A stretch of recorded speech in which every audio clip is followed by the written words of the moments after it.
It was still only 7:30, and Bridgewater was quiet.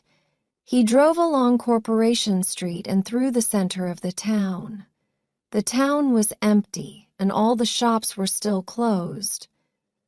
Peter drove on and soon passed people leaving their houses and hurrying to work.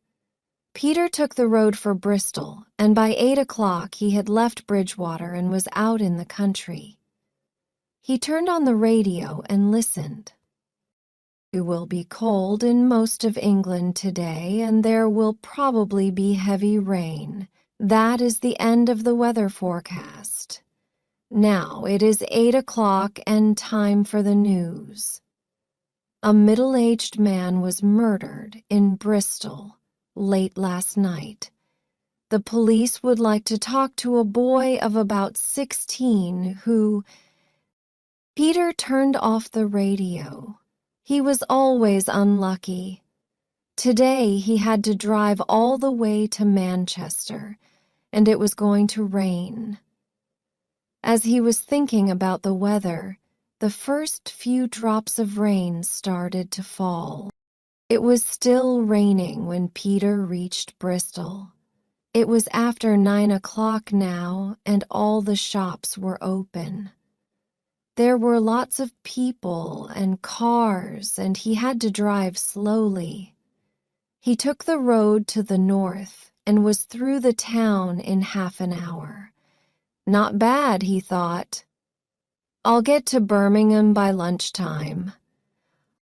As Peter looked out ahead, he saw a boy standing by the side of the road. It was difficult to see in the rain, but the boy looked about 16. He was wearing a red jersey and jeans. He was hitchhiking and was holding out his hand to ask for a lift. Peter slowed down and stopped. The boy ran up and opened the door. "Where are you going?" the boy asked. "Manchester," Peter said. "Can you give me a lift?" the boy asked anxiously. "Yes, get in." As he spoke, Peter leant over and helped the boy into the lorry. The boy closed the door. He was very, very wet. Peter drove off. "Where are you going?" asked Peter. "I don't know," said the boy. "You don't know?" Peter repeated in a surprised voice. "No. I've run away from home," the boy spoke quietly. "What?" said Peter. The lorry was very noisy and it was difficult to talk. "I said I've run away from home." The boy repeated his words loudly, but Peter still could not hear. "What?" Peter asked again.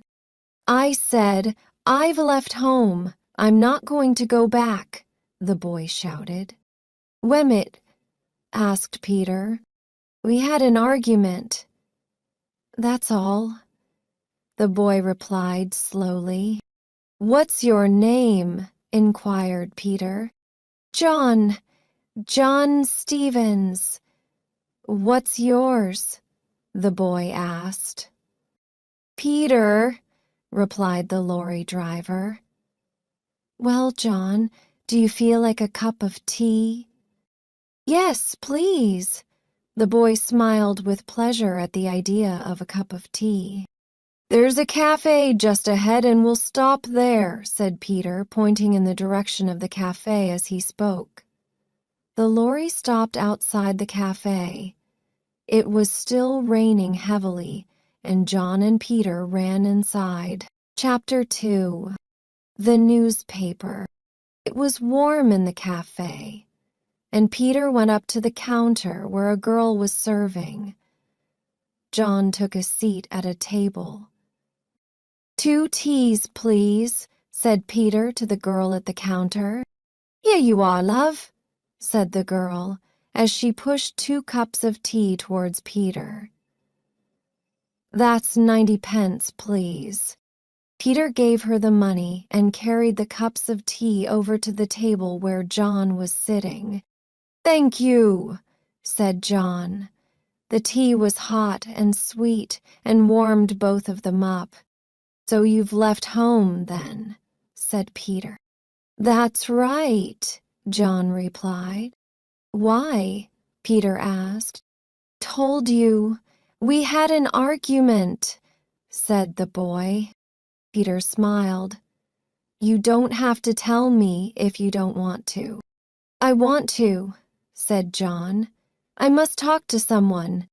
"Tell me what happened, then," said Peter in a kind voice. "Well, you see," John began, "my parents are dead and I live with my uncle." Peter interrupted the boy. "In Bristol?" "Yes, that's right," said John.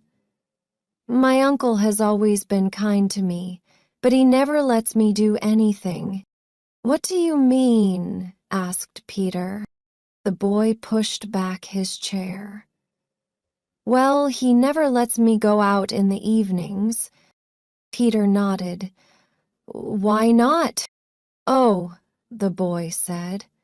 "He says that I must stay in and study instead.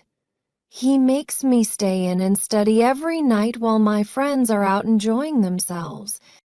"I see," said Peter as he drank his tea. "That's why you ran away, is it?" John shook his head. "Not really.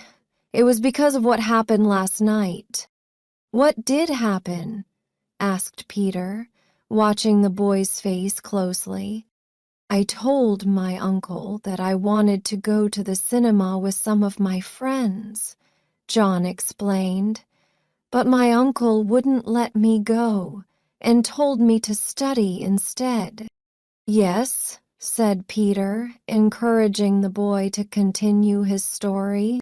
"Where he wasn't looking, I ran out and went to the cinema with my friends. When I came back, my uncle was waiting for me. He was very, very angry and asked me where I had been. I told him I'd been to the cinema. When I told him that I'd been to the cinema, my uncle hit me in the face." John paused to drink his tea. "Does he often hit you?" asked Peter. "When he gets angry. Last night he hit me very hard and I got angry and hit him back," replied John. Peter's face was serious. "What did your uncle do then?"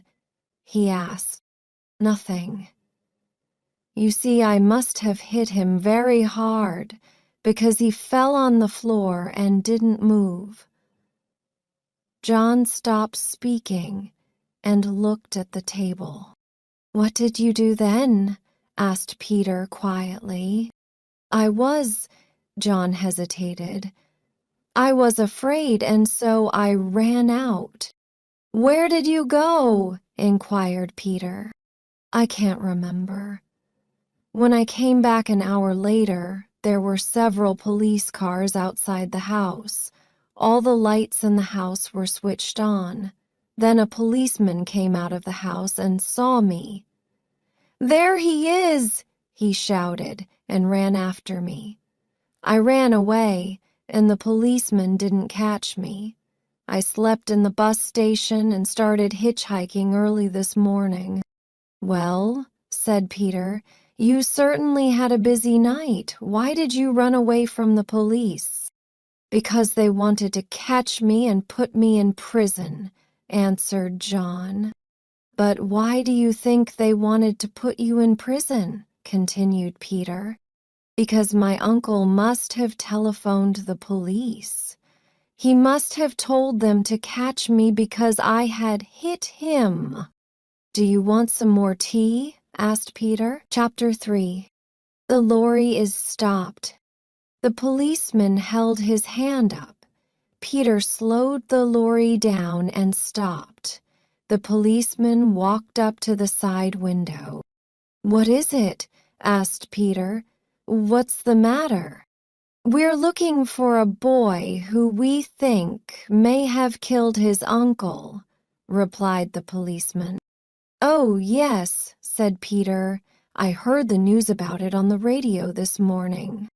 Well, continued the policeman, we think the boy has left Bristol and he may be hitchhiking north.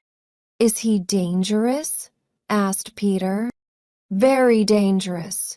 He killed his uncle with a chair leg, the policeman added. What does he look like? Asked Peter. The policeman took out his notebook and read.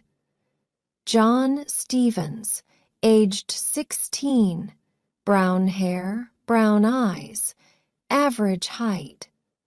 Last seen wearing a red jersey and blue jeans. The policeman looked up from his book. Have you seen him? He asked Peter. Yes, said Peter. I've seen hundreds of young men dressed like that this morning. It could have been any of them. Okay, said the policeman. Thanks for your help. If you do see him, let us know, won't you? Of course, replied Peter, and started the engine. Cheerio! Shouted the policeman. Just a minute, said another voice. The policeman turned around. Another policeman was getting out of the police car. He was big and red-faced and had a nasty voice. What is it now? Asked Peter. I've got to be in Manchester before 5 o'clock. All right, this won't take long, said the second policeman. We're going to search your lorry. Why? Asked Peter angrily. The boy may be hiding there. Both policemen walked around to the back of the lorry. What shall I do now? Thought Peter. I could drive off before they look in the back. But if I do drive away, they'll drive after me, and their car is much faster than my lorry. What shall I do? Sit here and wait. If they find John, I can say that I didn't know he was in my lorry. Hey, you, shouted one of the policemen. They've found him, thought Peter. Hey, you, come and help us open the back of your lorry. Right, shouted Peter and got out. If I'm there when they find John, he thought, perhaps I can give him a chance to escape by getting in the policeman's way. Peter walked around to the back of the lorry and opened it for the policemen. They looked in. All they could see was a lot of boxes, and in one corner, some old coats on the floor. Right, said the second policeman. I'm sorry to have made you wait so long. You can go now. Peter thanked him, got into the lorry, and drove off. He drove for 10 minutes until he was sure that the police car was not following him. Then he stopped, jumped out, and ran around to the back of the lorry. He opened it and looked in.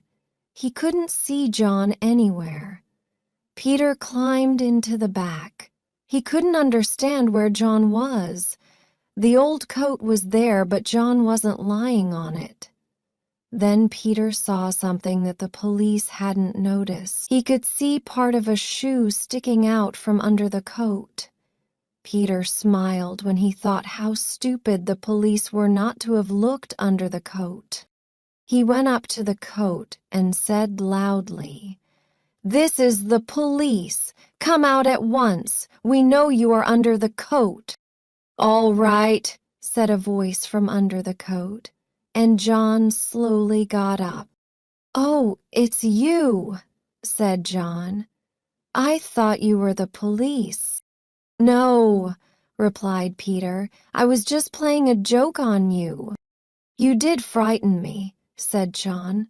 "I had a strange dream when I was asleep." "What?" exclaimed Peter. "Have you been asleep all the time?" "Yes.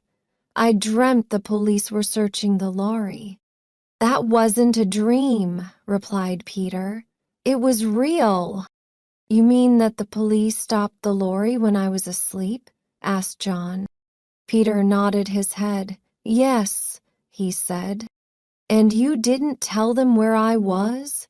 asked John. "No," said Peter. "But why did you help me?" asked John. "You could have got into trouble yourself." "Because I don't think you did what the police said," answered Peter. "What has my uncle told them?"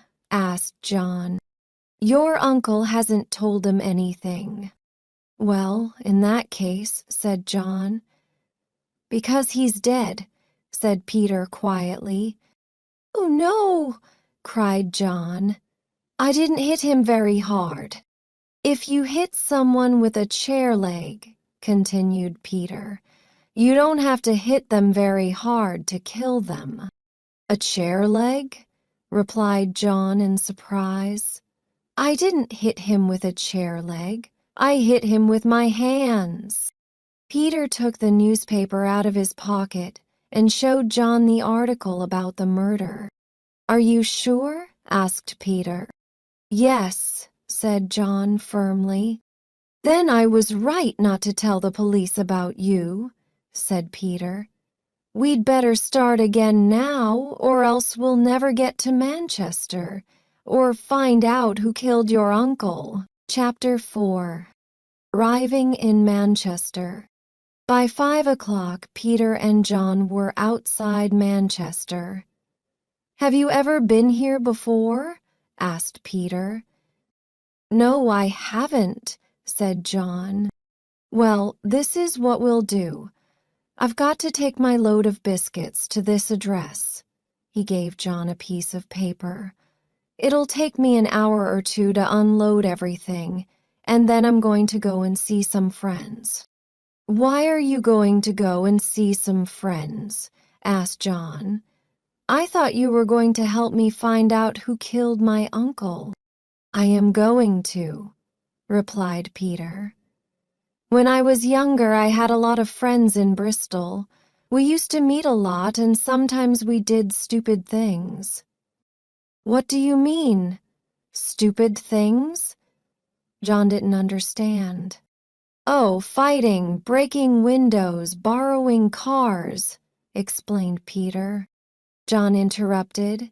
"Borrowing cars?" Peter smiled. "Well, taking them for an evening, driving around, and then leaving them." "Did you do that?" asked John, looking surprised. "We had nothing else to do," Peter continued. "It was fun, for a time."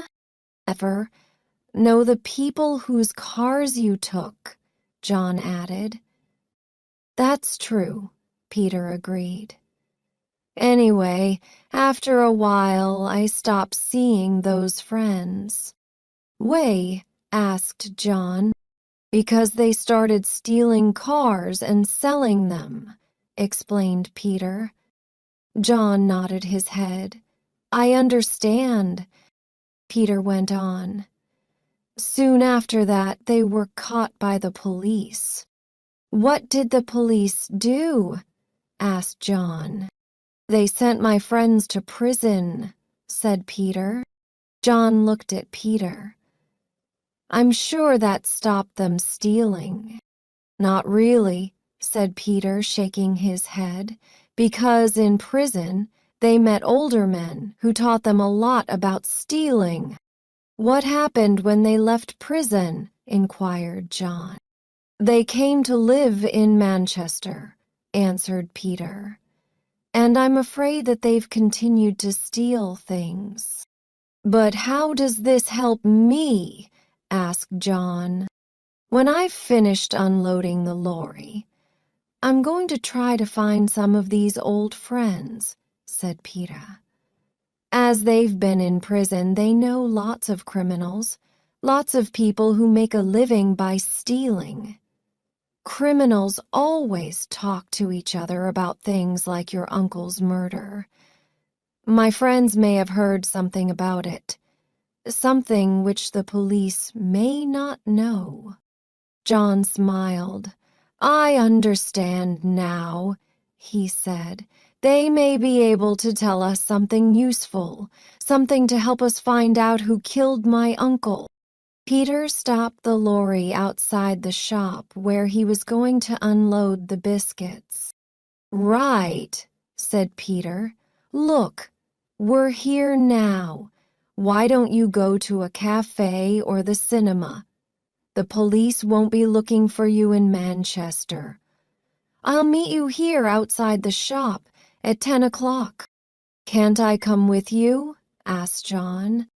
"No," Peter replied. "My friends might not want to talk in front of you because they don't know you." "Okay," said John. "See you at 10 o'clock. Thanks so much for all your help." "You can thank me after we've found the murderer," said Peter. Peter and John jumped out of the lorry. John walked off down the street and Peter went into the shop where he had to unload the biscuits. He helped the men from the shop to carry the biscuits into the back of the shop and counted all the boxes. Then he got the manager to sign the papers to show that the shop had received all the boxes. By this time it was 6:30. Peter knew he had to hurry if he was going to help John. He parked the lorry on a piece of open ground and started walking. He walked quickly, with his hands in his pockets, and had soon left the shopping streets behind him. It was already getting dark and the street lights were on. Peter crossed a busy main road and continued walking as fast as he could. The houses here were smaller and older.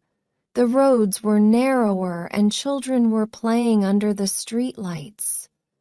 Here and there Peter could see small areas of open ground covered with broken bottles, old cars and empty tins.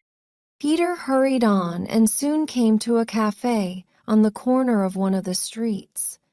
The sign outside said Cozy Cafe. Peter looked in the window and then went in. He asked for a cup of tea and sat down. The cafe was almost empty. An old man sat in one corner reading a newspaper. At the next table to Peter sat a man of about 25 smoking a cigarette. Peter drank some tea and then went over to talk to the owner of the cafe, who was washing up dirty cups and saucers. "Good evening," said Peter. "Yes," the cafe owner replied. "What can I do for you?" "I'm looking for an old friend," said Peter. "He used to live near here." "Oh, yes, I might know him," said the cafe owner, without looking up from his washing up. "What's his name?" "Jeff." "Jeff Beck," said Peter quietly. The cafe owner dropped the cup he was holding. It broke on the floor. "No, mister," said the cafe owner. "I don't know anyone of that name. You must have made a mistake." "Are you sure?" asked Peter, going up close to the cafe owner. "I think you do know him." "Look," I said I didn't. "I don't like people asking questions. Why don't you go and ask someone else?" the cafe owner shouted. "Go on, get out." "Okay," said Peter. "Thank you for your help." Peter left the cafe and started to walk along the street. "Excuse me, can you tell me the time?" said a voice from behind. Peter turned round.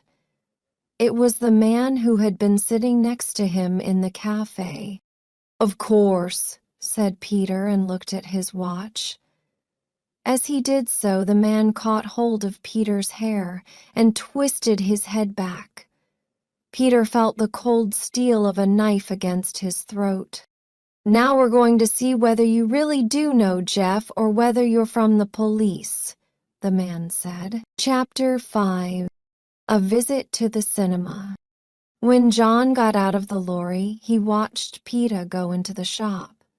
Then John started to walk slowly along the pavement. He had never been to Manchester before, and he didn't know where to go or what to do. People pushed past him as they hurried home from work. Everyone had somewhere to go or something to do except him. He started looking in the shop windows so that people wouldn't see that he was lonely. After a while, he came to a cinema.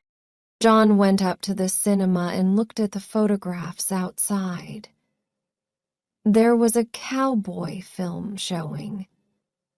John noticed that there were other people standing looking at the photographs. "If I stand here," he thought, "no one will notice me. They'll think I'm waiting to go to the cinema or to meet someone." Soon he had looked at all the photographs several times, so he stood watching the people go past. There were several other people standing outside the cinema as well. A man wearing a suit who kept on looking at his watch, a small group of girls who were laughing together, a girl of about 16 who seemed worried about something, a mother with 2 small children and lots of parcels, 2 boys of about John's age, smoking cigarettes and trying to look very grown up, and an old man with a long coat. More people came and waited for a while and then went into the cinema. A small fat man came hurrying up to the woman with the children, kissed her, and picked up one of the children. The woman picked up the other child, and with parcels and children in their arms, they rushed off together. The group of girls finally decided to go into the cinema. A taxi stopped, and a pretty girl came running up to the man in the suit who had been looking at his watch. She said she was sorry she was late, and they went off happily together in the taxi. The 2 boys put out their cigarettes and went into the cinema. The old man walked off down the street slowly, looking in all the shop windows. The only people left waiting outside the cinema were John and the girl who was looking worried. John looked at the clock outside the cinema entrance. It was 7:30. The film had started at 7:15. John looked at the girl. She was thin, quite tall, and had short brown hair. She looked about the same age as John. She was walking up and down with an angry look on her face. "She looks quite nice," thought John. "I wonder what she would do if I asked her to go to the cinema with me. I expect she's waiting for someone, but she's been waiting for a long time now. Perhaps the person she's waiting for isn't going to come. Shall I go and ask her to go into the cinema with me? What if she laughs at me? What if she calls a policeman?" As he was thinking this, John looked up. To his surprise, he saw that the girl was not the only other person there. There was a man standing outside the cinema as well, a policeman. John stood quite still. He wasn't sure what to do. If he walked away, perhaps the policeman would stop him and ask him questions. If he stood there, perhaps the policeman would ask him why he was waiting. The policeman looked at John. John looked away and pretended to look at the photographs. After a minute, John looked back at the policeman. He was still staring at him. Then the policeman started to walk towards him. Well, John thought, there's only one thing to do now. I must talk to the girl so that the policeman will think I live here." John walked up to the girl and said, "Hello." "Hello?" the girl said in reply. There was a silence. "Do you want to go in and see the film with me?" John asked suddenly. "I don't know," the girl replied, looking surprised. "I'm waiting for my boyfriend, but I've been waiting for half an hour, and he hasn't come yet." "Perhaps he won't come," said John quickly. "Perhaps he has taken another girl to the cinema instead." The girl smiled. "Well, if he's done that," she said, "I'll come in with you. But he may just be late, and he'll be angry if he gets here and doesn't find me." The policeman came closer. John took hold of the girl's hand. "Come on," he said to her. "The film's already started."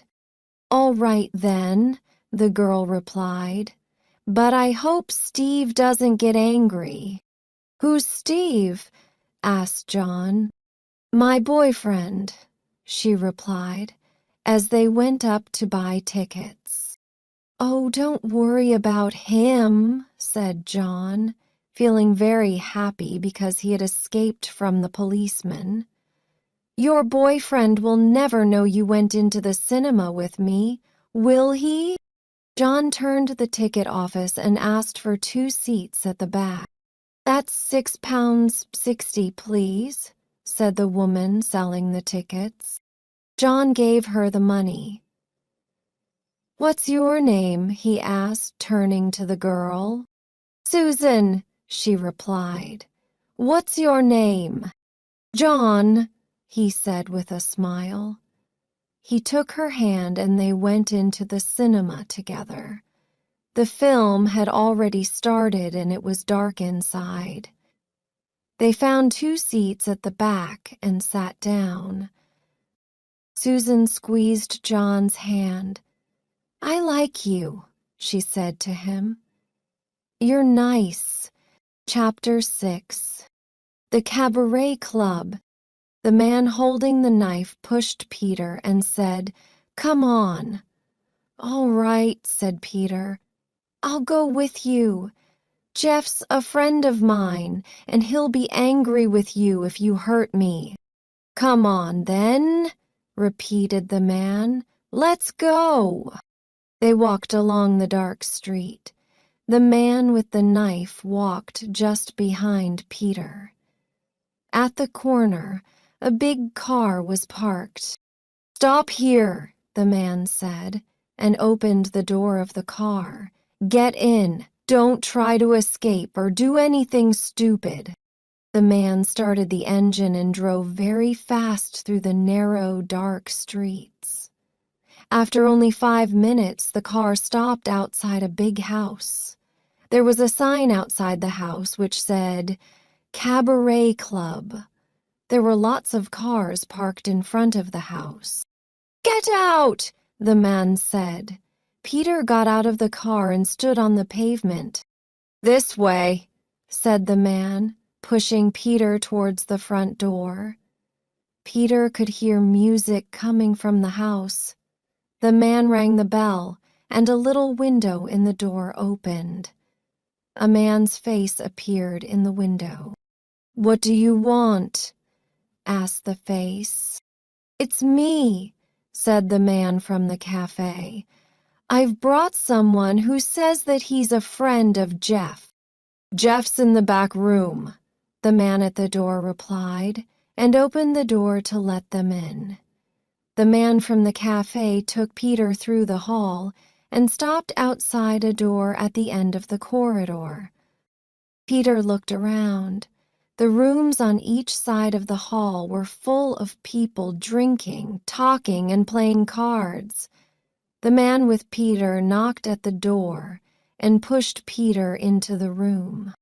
It was a small room full of smoke. 3 men were sitting around a table playing cards. One of the men turned around and looked at Peter. It was Jeff. "Well, look who has come to visit us," Jeff said in a surprised voice. Then Jeff turned to the man who had brought Peter from the cafe and asked, "Why did you bring Peter here?" "Well, boss," the man replied, "he said he was a friend of yours, but I thought he was from the police." "Well, you're wrong," said Jeff. "Peter is a friend of mine, and I hope you didn't hurt him." Peter smiled because he was pleased that Jeff remembered him. "Okay," said Jeff, "all of you get out. I want to talk to my old friend, Peter." The others left the room, and Peter and Jeff were alone. "Well, Jeff," said Peter, sitting down, "you haven't changed much." "Perhaps not," replied Jeff, "but I'm much richer now. I own this club." Peter grinned. "So, you've stopped stealing and started working honestly?" Jeff laughed. "Well, not exactly. You could say that I control the people who do the stealing. I sell the things which they steal. The club makes it very easy for me to do this because lots of people come here every day." "Anyway," Peter said, "I didn't come here for lessons about being a successful criminal. I need your help." "Why?" asked Jeff. Peter told Jeff the whole story, that Peter had given John a lift, that the police thought that John had killed his uncle, but that John said that he hadn't killed him. "I don't think John did kill his uncle," Peter continued. "But how can we prove it?" "There is only one way," replied Jeff. "You'll have to find the murderer. But I don't know how to start." "Have you heard anyone talking about the murder?" Peter asked. "No," answered Jeff, "but if you can wait for a few minutes, I'll go and ask some of my friends if they know anything about it. Make yourself at home while you are waiting." After Jeff had left, Peter got up and went out into the hall. He looked into the big room where the music was coming from. A man was singing, some girls were dancing, and people were talking and laughing. It was quite dark and very hot. Peter felt thirsty. He asked for a drink, and a waiter brought it. Peter tried to pay for the drink, but the waiter refused to take the money. "You're a friend of Jeff's," the waiter said, "so you don't have to pay." 10 minutes later, Jeff came back. "Well," he said as he sat down, "I think I have some useful information." Peter nodded.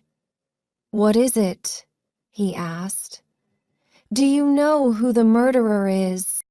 Jeff laughed. "Of course not," he said, "but I can give you the name of someone in Bristol who may be able to help you." "What's his name?" Peter asked. "Bob Steele. He's a friend of mine. Bob lives by the river. He knows more about what happens in Bristol than the police do." "Thank you very much," said Peter. Jeff gave Peter a piece of paper. "Here's Bob's address," he said, "and a note to say that you're a friend of mine. Bob will help you find the murderer." Peter stood up. "Thank you again, but I must go now," he said to Jeff. "I must get back to Bristol as soon as possible." "Right," replied Jeff. "It was nice to see you again, and if you ever want another job, come and see me." "No, thank you," said Peter with a laugh. "I don't think I'd be a very good thief." Jeff walked out to the door with Peter and told the man at the door to drive Peter back to his lorry in the big car.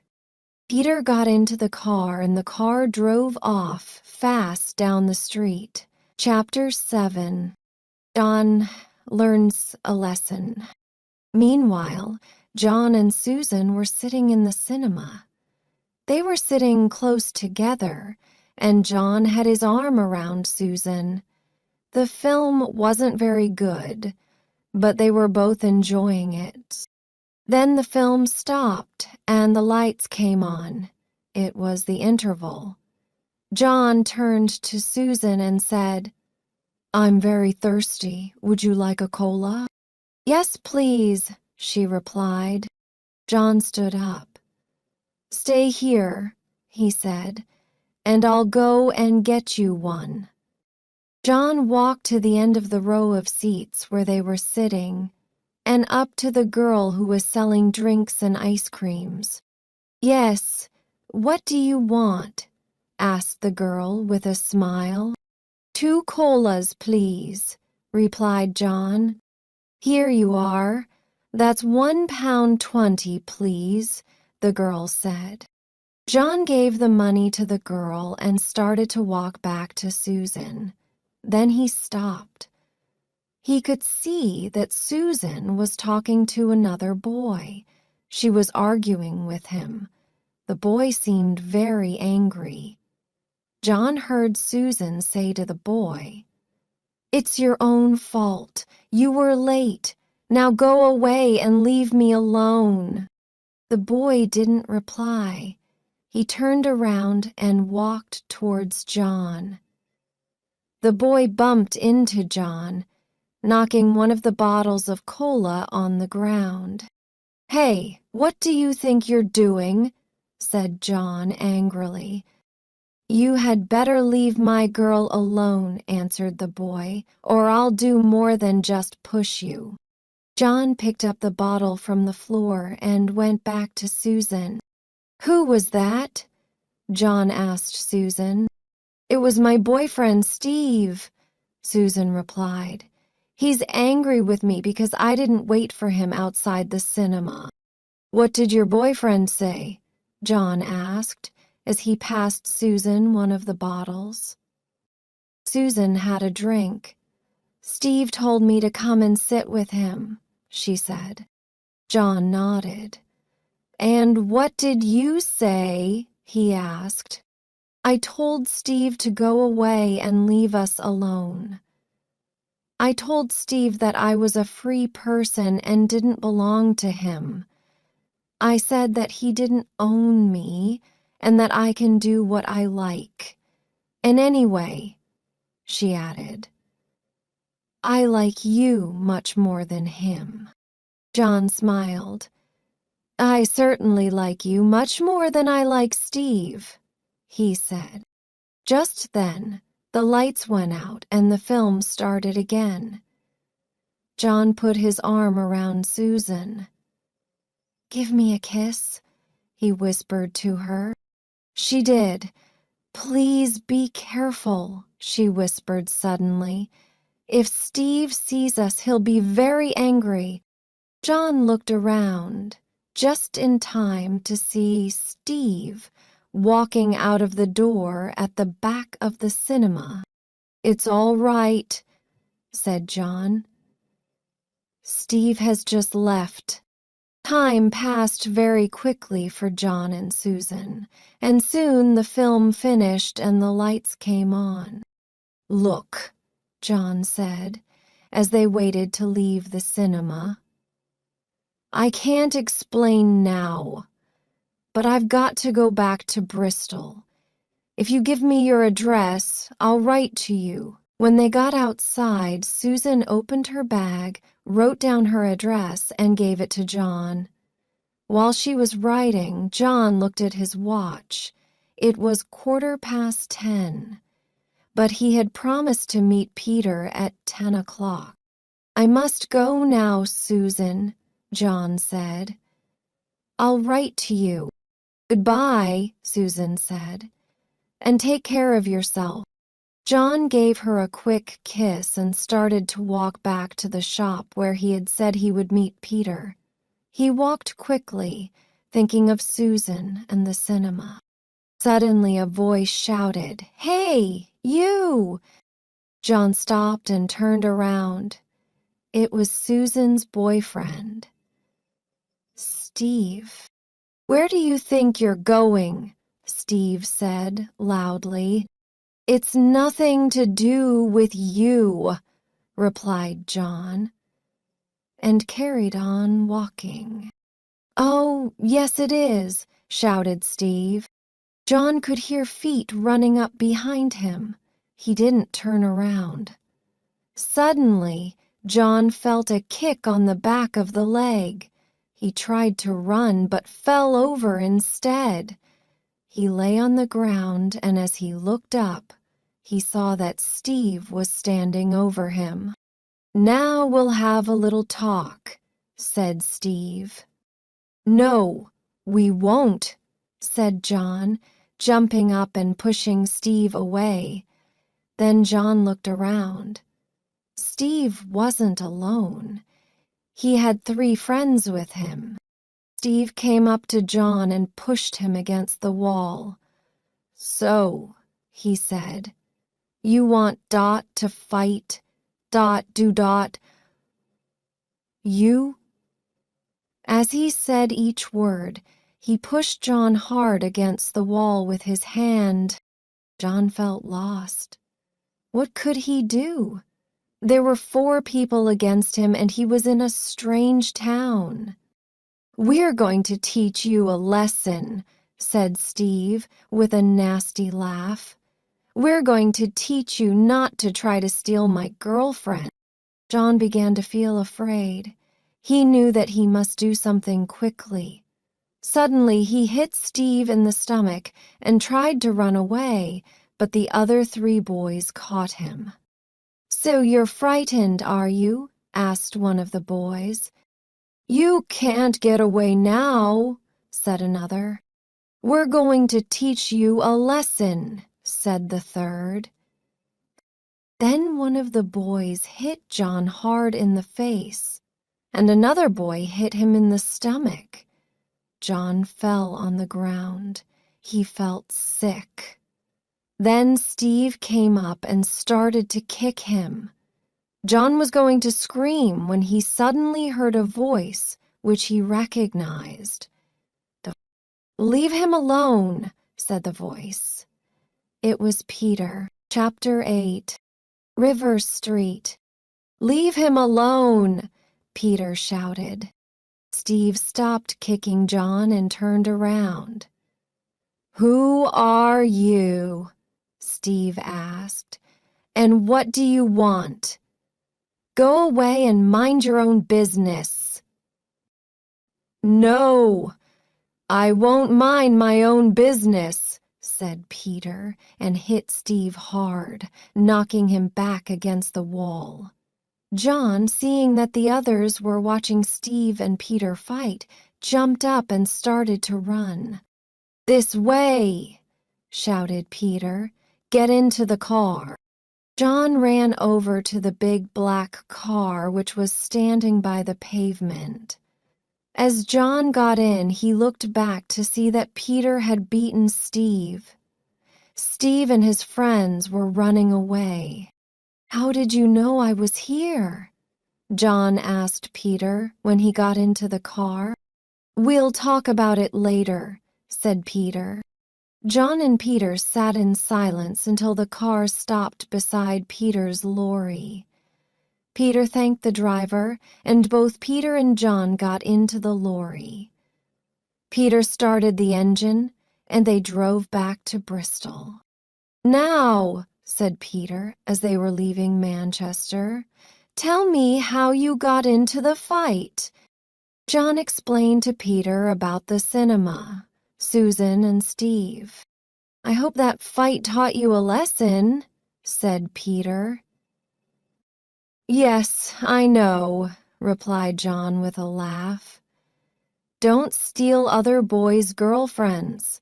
You sound just like Steve."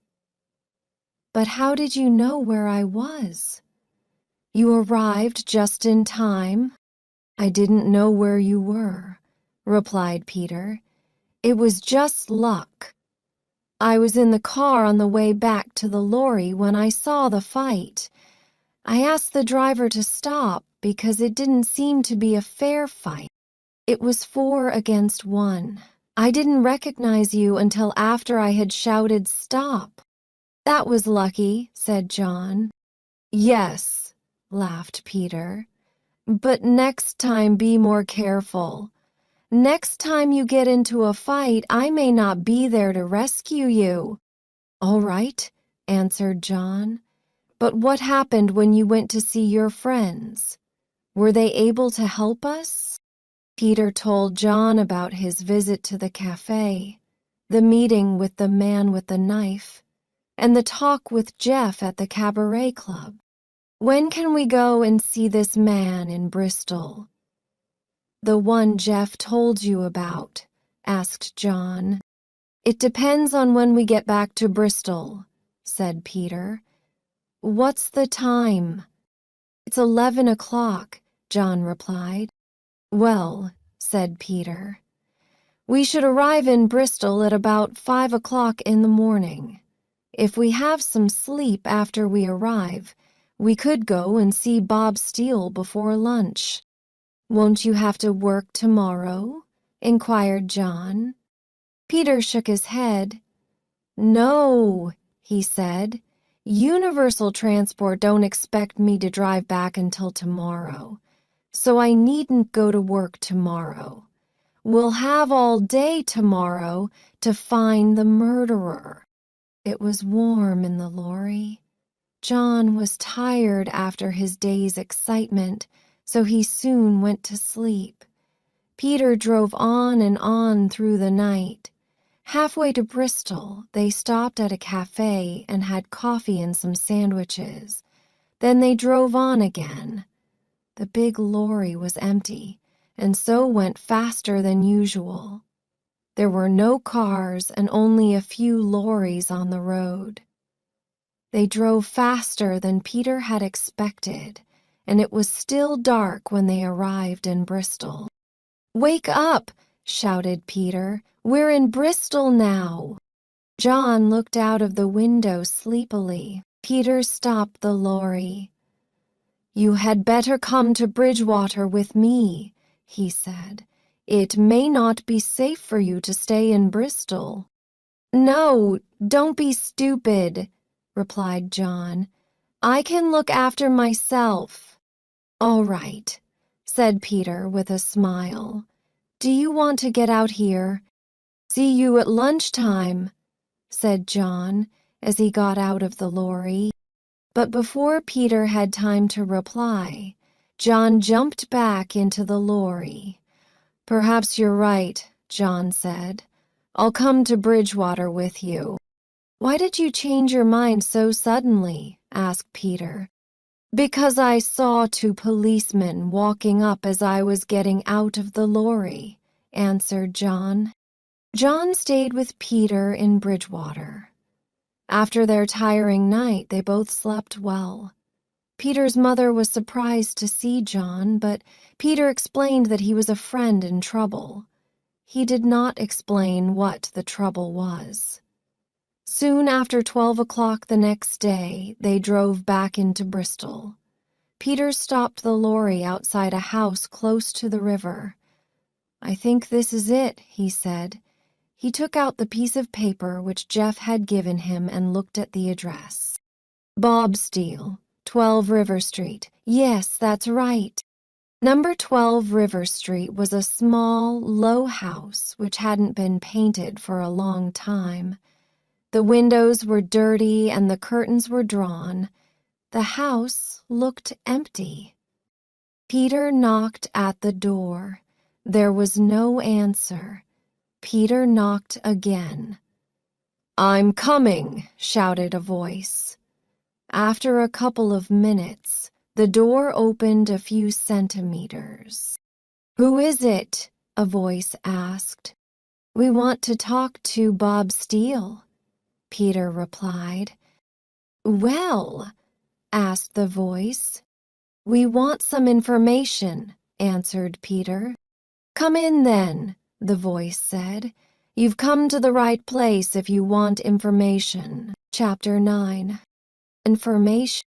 "Come in," said the man at the door. He was Bob Steele.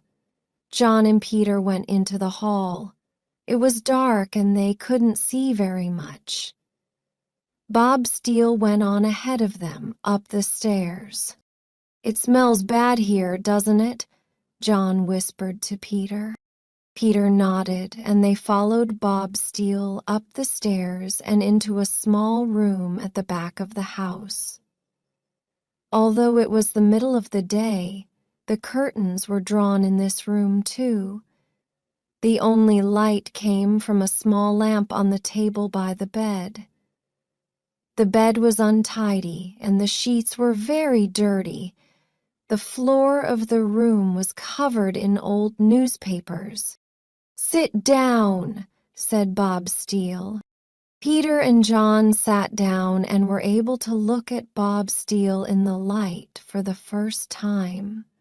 He was middle-aged and quite short. His hair was red and he had a small red beard. He was wearing old clothes, but had a big new gold watch on his wrist. "I'm Bob Steele," the man said. "If you want information, you've come to the right person." "We want some information about a murder," said Peter quietly. "Murder?" repeated Bob Steele. "Which murder?" "It was my Dot," said John quickly. "Wait a minute," Peter said to John. "Let me do the talking." Then Peter turned back to Bob Steele. "We want some information about the murder of a teacher called Stevens. He was killed the night before last." "Yes," said Bob Steele, and then stopped. He looked closely at John. "I've seen your photograph in the newspaper. Aren't you the boy the police are looking for?" Bob Steele asked. "Listen," Peter interrupted. "We came here to ask questions, not to answer them." "Okay," replied Bob Steele. "If you give me a couple of hours, I can find out all you want to know. All I've heard about the murder so far is that Mr. Stevens wasn't killed for money. There must have been some other reason." "That's not much help," said Peter. "Look," said Bob Steele, "I can find out a lot more, but you must give me a little time. Come back after lunch and bring the money." "What money?" exclaimed Peter. "Jebeck told us you would help us because you were a friend of his." "Jeff was right," replied Bob Steele. "I will help you, but I want 100 pounds for helping you." Peter stood up. "We'll come back at 2:00, he said. "Come on, John, let's go." Peter and John left the house and walked down the street. They stopped at a cafe on the corner and went in. "I don't know," said John after they had sat down. "Bob Steele wasn't much help, was he?" "Let's wait and see," said Peter. "But Peter," replied John, "I haven't got 100 pounds to give to Bob Steele." "Neither have I," said Peter. "I've only got 20 pounds on me." John laughed. "I hope that's enough," he said. "It will have to be enough," said Peter. "But do you trust Bob Steele?" asked John. "Do you believe that he will tell us the truth?" "We don't have any choice," Peter said slowly. "We must trust him, because he's the only person who can help us." Peter and John had lunch in the cafe and afterwards went back to River Street. Bob Steele was waiting for them. He took them upstairs to the same room. "Right," said Bob Steele when they had sat down. "Have you got the money?" Peter nodded. "Have you got the information?" he asked. Bob Steele smiled. I'll tell you what I've heard. Mr. Stevens wasn't killed for money. He was killed by someone who knew him.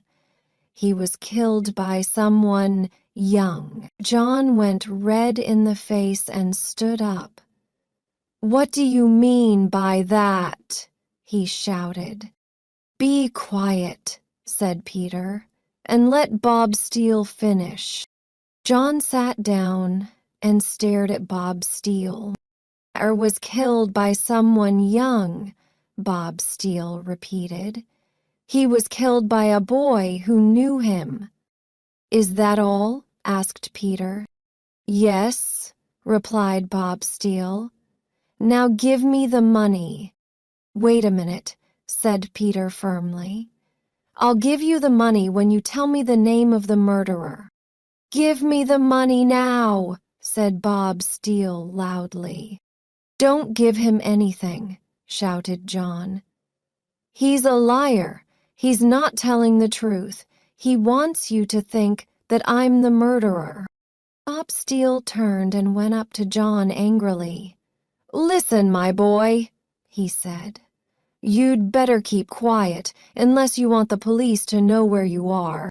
You can't frighten me, replied John. Bob Steele turned back to Peter. Now give me the money and get out, he said. I tell you what I'll do, said Peter quietly. I'll give you 20 pounds now, and I'll give you the rest when you tell me the name of the murderer. Bob Steele was quiet for a minute. He looked at John and thought for a moment. He took the money. Then he smiled. Okay, said Bob Steele. Let's arrange a place to meet. How about under the clock at the railway station at 3:30? I'll be able to tell you the name then. We'll see you then, said Peter. Peter and John went out together. When they were in the street, Peter turned angrily to John. Why don't you keep quiet? Peter said, turning to John. Bob Steele is our only chance. You shouldn't shout at him or call him a liar. I don't like him, replied John. And anyway, he was trying to make you think that I am the murderer. We'll find out who is the murderer at 3:30, said Peter, and they walked off down the street. Bob Steele watched John and Peter from his window. He waited until they had gone. Then he went downstairs and over to the public telephone box across the street. He dialed a number. Hello, he said. Is that the police? Chapter 10. John is arrested. I must go to the post office, said Peter, as he and John walked away from Bob Steele's house. Way? Asked John. I must get the 80 pounds to pay Bob Steele, replied Peter. I see, said John. But do you think Bob Steele will meet us at the station at 3:30? I expect he will, said Peter, unless you made him too angry. Do you want to come to the post office with me? No thanks, answered John. I can look after myself. I'll go straight to the railway station and meet you there. All right, said Peter. Do as you like. See you at the station at 3:30. See you then, said John. Then John walked off down the road towards the river. He watched the ships unloading for a while. Then he walked back up the hill towards the station. He went into the station and sat on a seat. There were lots of people in the station and no one noticed him. He watched the trains come and go. The time passed quickly, and looking at the station clock, John saw to his surprise that it was already 3:30. He couldn't see either Peter or Bob Steele. John got up and walked over to the clock. 5 minutes passed. He began to wonder what had happened.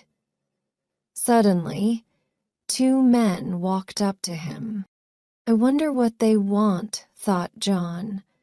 Perhaps they want to ask the way. John Stevens, the first man said. I am Detective Inspector Shaw. You are under arrest for the murder of your uncle. They were policemen. John looked around to see if he could escape, but the second policeman put his hand on John's shoulder. Don't try to run away, said the policeman.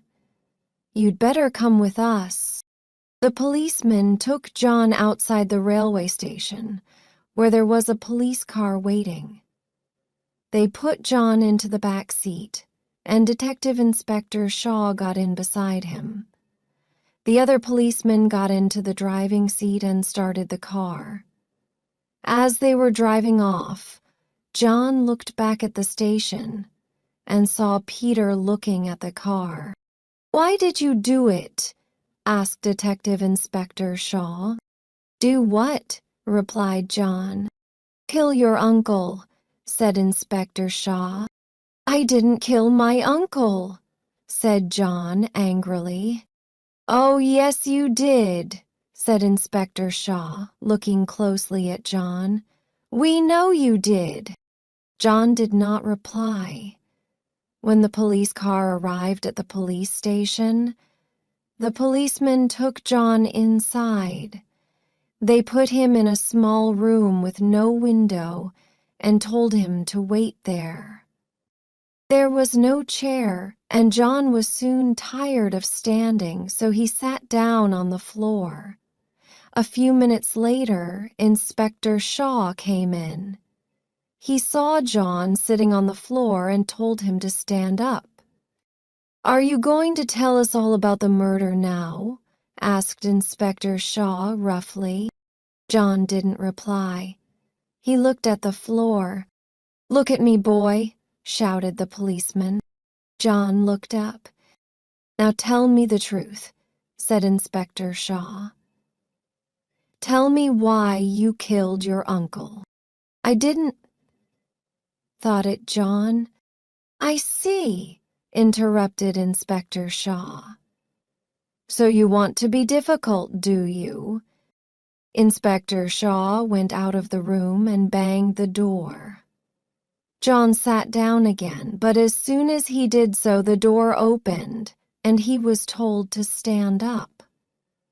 After about an hour, another policeman came in, smiled, and said hello to John.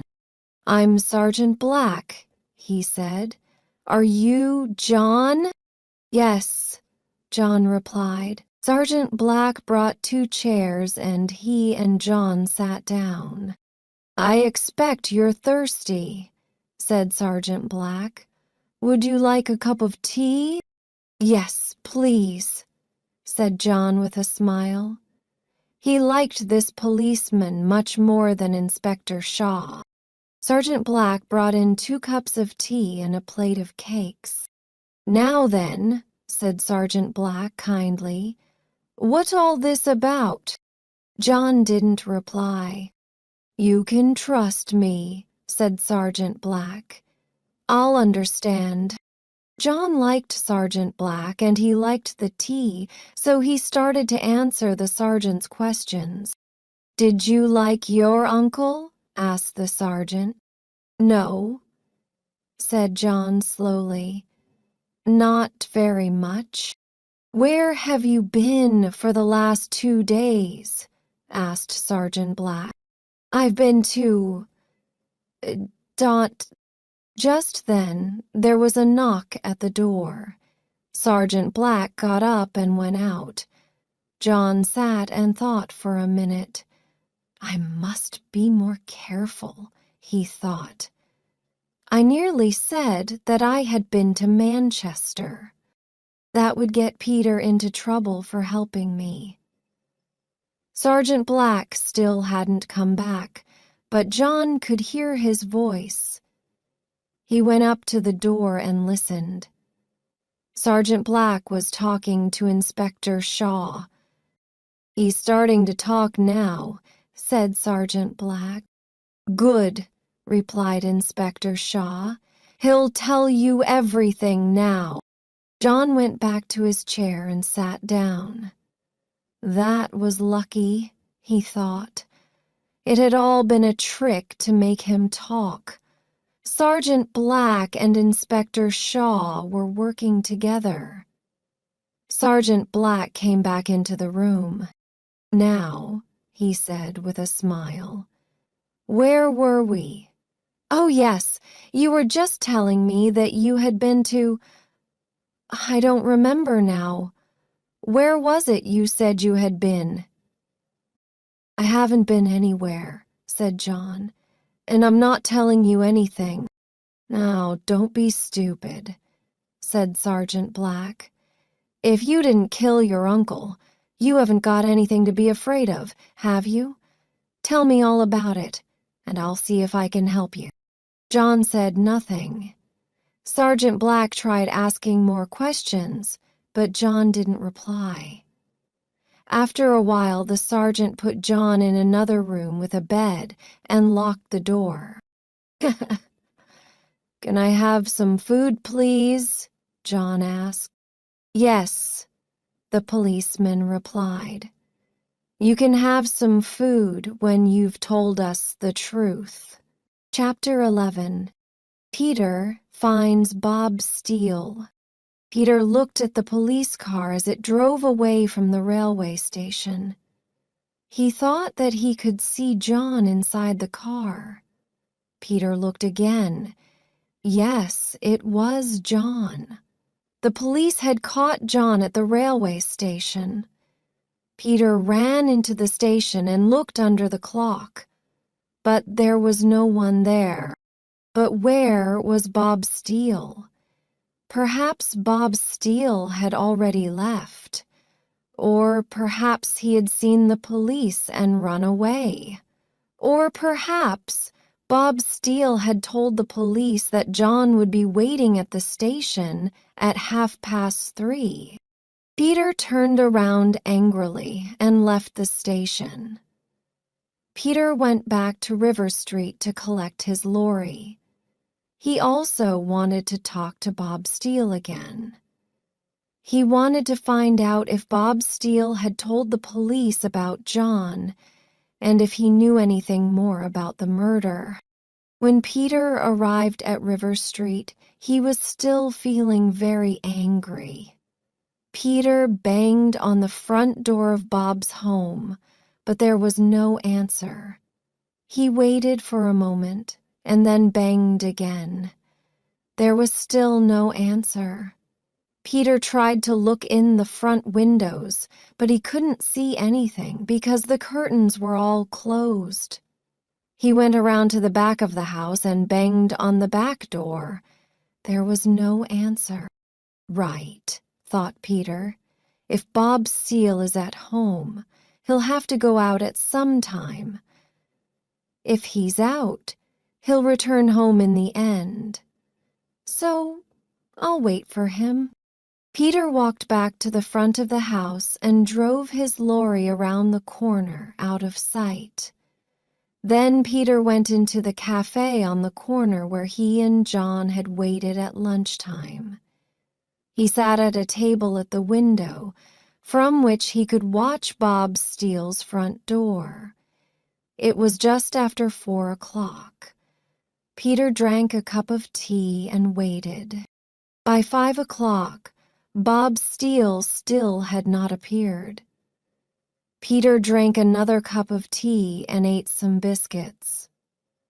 At 6 o'clock he went out, bought a newspaper, and returned to the cafe.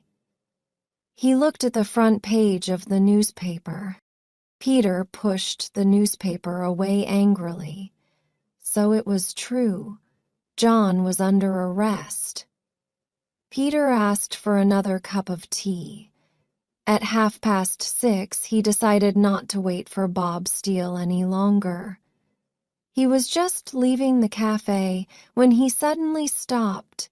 He could see Bob Steele walking quickly along the street away from number 12. Peter decided to follow him. Bob Steele went towards the center of the town and Peter followed him.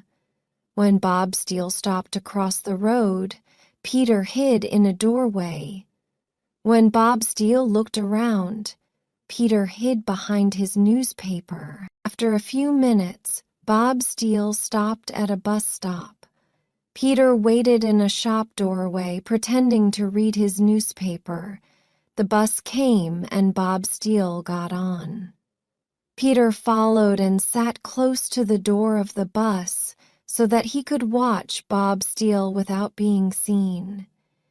Peter wasn't sure what ticket he should buy, so he asked to go to the center of town and hoped that Bob Steele would get off there. Peter was right. Bob Steele got off at the bus station in the center of the town. Here, it was easier for Peter to follow because there were more people. Soon, Bob Steele turned into a narrow side street. Peter followed him, but when Peter turned the corner, he was surprised to see that the side street was empty. Peter walked along the side street slowly and carefully, stopping every few meters to listen. Halfway down the street, he could hear voices coming from a dark shop doorway. He went close to the doorway and listened. Peter could hear Bob Steele's voice, but couldn't hear all the words. Peter could only hear some of the words Bob Steele was saying. "Don't trust the police, don't trust the police, arrest us, railway station." Peter moved closer to try to hear what Bob Steele was saying. Suddenly, Peter bumped into a tin which was lying on the ground. The tin made a loud noise. Bob Steele and the person he was with stopped talking. Peter jumped back and tried to hide, but it was too late. "There's someone there!" shouted Bob Steele, and he and the person he was talking to ran off down the street. Peter ran after them. He could see both of them clearly as they ran ahead of him. The person Bob Steele had been talking to looked quite young, about 15 or 16 years old. At the end of the street, Bob Steele turned to the right, and the boy he had been talking to turned to the left. "What shall I do?" thought Peter. "Which one should I follow?" He decided to run after Bob Steele. He ran as fast as he could and slowly got closer and closer to Bob Steele. Bob Steele looked over his shoulder at Peter and tried to run faster, but Peter caught up with him and took hold of his coat. Bob Steele tried to get free, but he couldn't escape. Peter caught hold of Bob Steele's arm and twisted it behind his back. "Now," said Peter, "you're going to tell me the truth." Chapter 12. More information. "Come on," said Peter. "Tell me the truth." But Bob Steele didn't say anything. So Peter twisted his arm a bit more. "Ow!" cried Bob Steele. "Stop it!" "I'll stop it when you start talking," replied Peter. "All right," said Bob Steele. "But I can't talk here. Let's go back to my house, and I'll tell you there." "I've got a better idea," said Peter. "We'll walk back to your house, and you can tell me what you know as we walk." "Okay," said Bob Steele, "but please leave go of my arm." Peter laughed. "No," he said, "I don't want you to run away again." Then they started walking back to River Street. "Now," said Peter, Did you send the police to the railway station? Bob Steele shook his head. No, he said. I didn't do it. Peter twisted Bob Steele's arm. I don't believe you, he said. Why did you send the police to the station? Was it for money? No, said Bob Steele. They didn't give me very much. Dot. Then he was silent. Very much what? Asked Peter quickly. They didn't give you very much money, so you did tell the police that John was at the station, but they didn't pay you very well. Bob Steele didn't reply. They both walked in silence for a moment. Who were you talking to? Asked Peter. When? Said Bob Steele. When I caught you, replied Peter. I was talking to myself, said Bob Steele. No, you weren't, Peter said firmly. I saw you talking to a boy. Who was he? Bob Steele didn't answer. They walked on in silence again and were soon back outside number 12 River Street again. Open the door, Peter told Bob Steele. We haven't finished our conversation yet. When they were sitting in the upstairs room again, Peter leaned forward and started to speak seriously to Bob Steele. Now, let's be honest with each other. You make your living by selling information. You sold information about my friend John to the police. Bob Steele opened his mouth to speak, but Peter ignored him and continued. You sold John to the police, said Peter, but the police didn't pay you very much, so someone else must have paid you as well. Someone else must have given you money to tell the police where John was. Am I right? Bob Steele looked at the floor and didn't reply. Peter went on. I think that the person who paid you to tell the police where John was must have had a reason. I think he must have had a good reason to want to see John arrested by the police. Do you know what reason? Bob Steele shook his head. No, I don't. Well, I do, said Peter. I think the person who paid you money to get John arrested was the murderer. Now, tell me the name of the person who paid you. Tell me his name. Bob Steele looked up. You don't understand, mister, he said. I don't tell people things. I sell information. If you want to know anything more, you'll have to pay me. Peter raised his hand angrily to hit Bob Steele. Don't hit me, Bob Steele shouted. If you hit me, I won't tell you anything. Peter lowered his hand and smiled. You would sell your own mother if you could, he said. All right. I'll pay you. How much do you want? You promised me 80 pounds, said Bob Steele quickly. That's right, answered Peter, and he took out the money. He held the money out to Bob Steele. Here you are, Peter continued. Tell me the name of the person who paid you to get John arrested. Bob Steele took the money and counted it. Then he put it in a pocket of his old coat. Well, he said, I'm afraid I can't tell you the name. What? Shouted Peter angrily. Wait a moment, let me explain, said Bob Steele. I can't tell you the name because I don't know it, but I can tell you two things. What are they? Asked Peter. Firstly, said Bob Steele slowly, that everything I told you this afternoon was true. "Tell me what you said this afternoon again," said Peter. "Very well," said Bob Steele. "I told you that Mr. Stevens wasn't killed for money. He was killed by someone who knew him. He was killed by someone young." "What's the second thing you have to tell me?" Peter asked. "Just this," replied Bob Steele. "If you go to Manor Park Secondary School, you will find the answers to all your questions." "How will I find the murderer at Manor Park Secondary School?" asked Peter in surprise.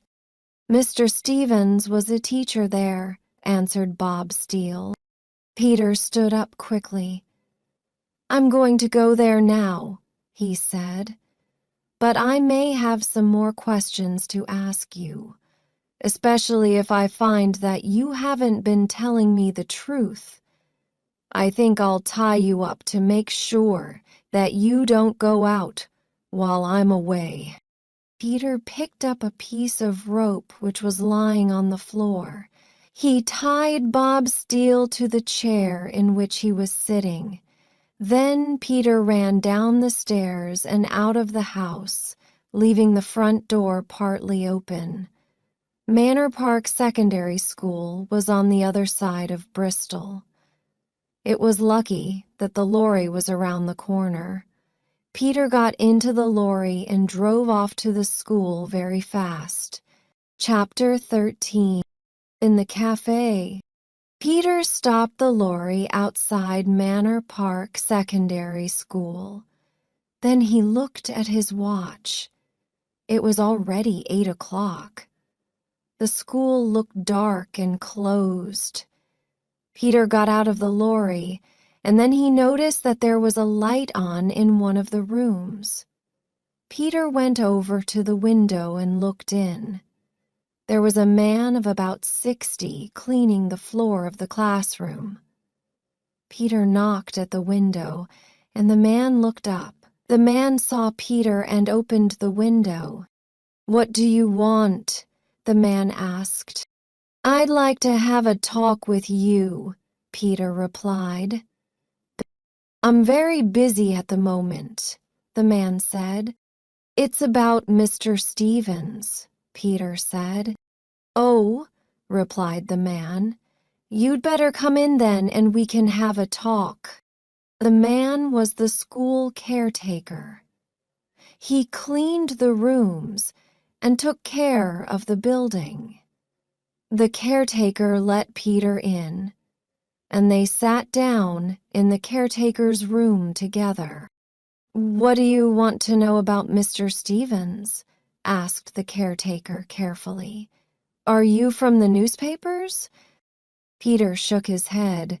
"No," he said, "and I'm not from the police either.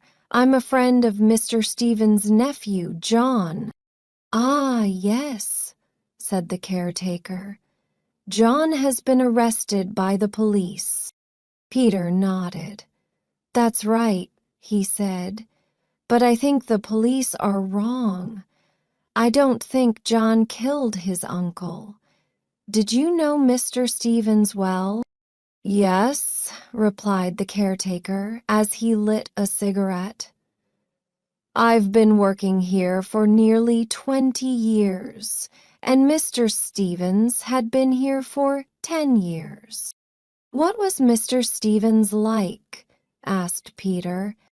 The caretaker thought for a moment before saying anything. "Was always very pleasant to me," the caretaker continued, "but his pupils did not like him." "The name of a race?" he asked Peter. "Mr. Stevens lost his temper very quickly," said the caretaker. "He got angry very easily. He had fixed ideas about his pupils. Once he got the idea that a particular pupil was bad, he would never change his opinion." "Did Mr. Stevens ever hit his pupils?" asked Peter. "I think so," replied the caretaker, "but it would be better for you to ask some of the boys themselves." "Where can I find some of them now?" asked Peter. "A lot of the boys go to a cafe about 1 kilometer from here, close to the Scala Cinema," the caretaker replied. "If you go there, you'll find some of Mr. Stevens' pupils." Peter thanked the caretaker. He left the school and drove down to the cafe which the caretaker had told him about. The cafe was dark inside, and the radio was playing very loudly. A crowd of boys and girls aged 15 or 16 were standing by the door. Peter went up to them, said hello, and then asked them if they knew Mr. Stevens. "Stevens," said one of the boys. "I'm glad he's dead. He was terrible." "Why was he terrible?" asked Peter. "Mr. Stevens used to make us look stupid. He used to make jokes about our clothes and say how stupid we were all the time," the boy explained. "My father's in prison," said another boy, "and Mr. Stevens used to make jokes about it in every lesson. He used to ask me if I was going to be a thief like my father." "Stevens used to hit us too," said another boy. "Way?" Peter asked. "Hester used to hit us all the time," the boy replied. "He hit us if we were late, or if we didn't answer his questions correctly." "What was Mr. Stevens like in school on the day he was killed?" Peter asked the group of boys. "It's funny you should ask that," said one of the boys, "because he had a big argument in our class that day." "What was the argument about?" inquired Peter. "I don't remember now," said the boy. "I think it was because Mr. Stevens said that a boy had been rude to him. The boy said he hadn't, but Mr. Stevens shouted at him and gave him a lot of extra homework to do." "What was the name of this boy?" asked Peter. "I think it was Tommy Logan," said another boy. Peter thanked the boys for their help and asked them where he could find Tommy Logan. "Tommy could be anywhere," one of them said. "He's got a motorbike, but he usually comes here to the cafe at about 9 o'clock, so if you wait you'll probably see him." Peter went into the cafe, got a cup of coffee, and sat down. He had been waiting for nearly half an hour when he heard a motorbike arrive outside. A dark-haired boy, wearing a leather jacket, pushed through the crowd at the door. The boy came up to Peter. "I hear that you're asking questions about me," he said, staring at Peter. "What do you want?" Peter looked at the boy in the leather jacket. Peter couldn't remember where he had seen him before. Then Peter remembered. This was the boy he had seen talking to Bob Steele. Chapter 14. The Chase. Peter looked carefully at the boy in the leather jacket. "Sit down," Peter said. "Are you Tommy Logan?" "That's right," replied the boy. He was about 16, with dark hair and a thin face. He seemed nervous, and his eyes were moving all the time. "I want to ask you some questions about Mr. Stevens," Peter told the boy calmly. "Are you from the police?" asked Tommy Logan. Peter shook his head. "No, I'm not," he said. "In that case," replied the boy, "I don't have to talk to you. Goodbye." The boy stood up and turned to go. Peter caught hold of the sleeve of the boy's leather jacket. "Don't go yet," Peter said quietly. "Let's talk about your friend, Bob Steele." A look of fear came into Tommy Logan's eyes. He pulled his jacket out of Peter's hand and pushed his way to the door. Peter got up and ran after the boy. When Peter got to the door, he was just in time to see Tommy Logan jump on his motorbike. Peter ran out onto the pavement, but it was too late. Tommy Logan started the engine and drove off. "I know where he's going," Peter said to himself. He ran back to his lorry and jumped in. He started the engine quickly and drove after the motorbike. But the motorbike was faster than the lorry and soon disappeared. "Never mind," said Peter to himself. "I know where he's going." Peter drove back to River Street as fast as he could. As he turned the corner into River Street, he switched off the lorry's lights. Peter drove slowly and quietly along the street and stopped close to number 12. Outside Bob Steele's house, Peter could see a motorbike. It was Tommy Logan's motorbike. Peter had been right in thinking that the boy would come here. Peter climbed over the wall into the garden and went up to the front door. It was wide open. Inside, Peter could hear voices. He started to climb the stairs. Just then, the door of Bob Steele's room opened, and someone switched on the light. "There he is on the stairs!" shouted Tommy Logan, pointing at Peter. Before Peter could hide, Bob Steele and Tommy Logan came running out of the room. Peter got ready to stop them as they came down the stairs. Suddenly, Peter saw that Bob Steele was carrying a chair. It was the chair Peter had tied Bob Steele up in. Tommy Logan must have untied him. With a laugh, Bob Steele threw the chair at Peter from the top of the stairs. The chair was heavy. It hit Peter on the shoulder and knocked him down the stairs. Then Tommy Logan and Bob Steele ran down the stairs, jumped over Peter's body, and ran out into the street. Peter lay at the bottom of the stairs. His head and right shoulder hurt badly. Then he heard the motorbike starting. With difficulty, Peter got up and went to the door. Bob Steele and Tommy Logan were both on the motorbike, and they were driving away fast down the street. "I'm not going to lose them again," said Peter aloud. He forgot about the pain in his shoulder and ran as fast as he could to his lorry. In a moment, he was chasing after the motorbike in his lorry.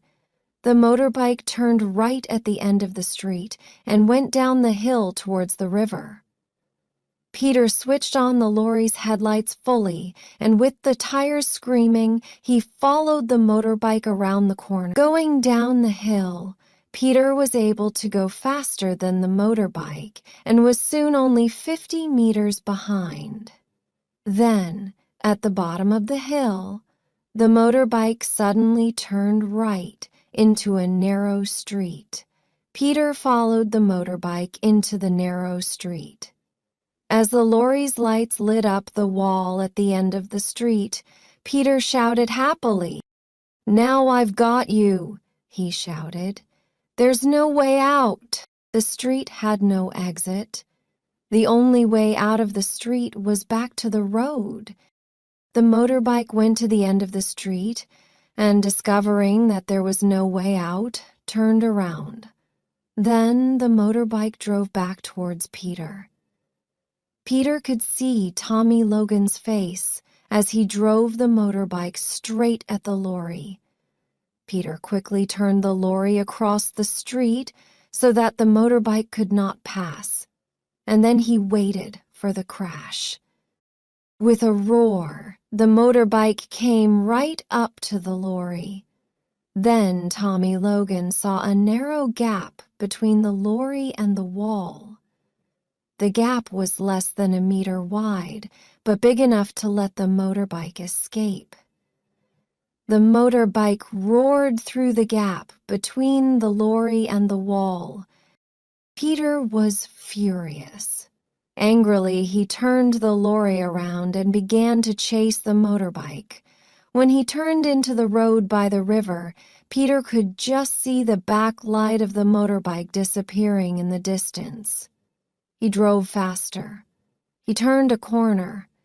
And then, to his surprise, Peter saw that Tommy Logan and Bob Steele had been delayed. They had stopped in a queue of cars at the traffic lights. The lights were red, and so the cars had to wait. Tommy Logan looked over his shoulder and saw that Peter's lorry was approaching fast. Peter was now very close. Tommy Logan decided that he would not wait at the red lights. Suddenly, he drove the motorbike out into the middle of the road and past all the cars waiting at the traffic lights. Then, without stopping, the motorbike went straight across the crossroads, against the red lights, and nearly crashed into a car coming the other way.